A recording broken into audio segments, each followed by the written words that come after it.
How to subscribe to a report. Simply navigate, once logged in, navigate to your reports tab. From here, choose any report that you wish to subscribe to. I will choose the all leads report that I have. I will click this little button over here and I will click subscribe. Now you'll get options as to what frequency, which days should Salesforce email you about this report.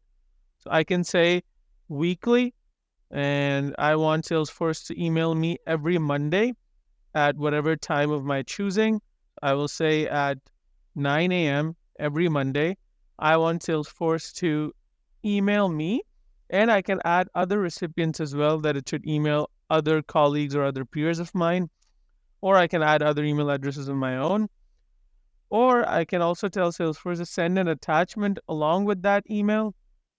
And then mainly I can choose Salesforce's report run as feature. So who should this report be viewed as? So who should I view this report as? Should I view it as myself with my security settings?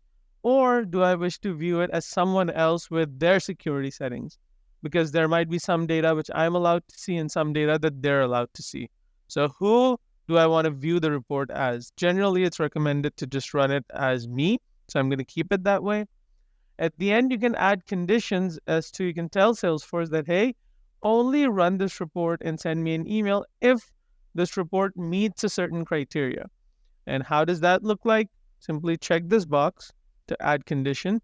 And then you have a bunch of options. So based on the data that your report contains, you can choose a data point. So I'm going to choose record count. And I'm going to say if record count is greater than 50, only then I want Salesforce to email me the summary report. By default, we let it be summary plus report, and that's what we're going to let it be as. That's how you subscribe to a report. Once you click save, your subscription to that report is now complete.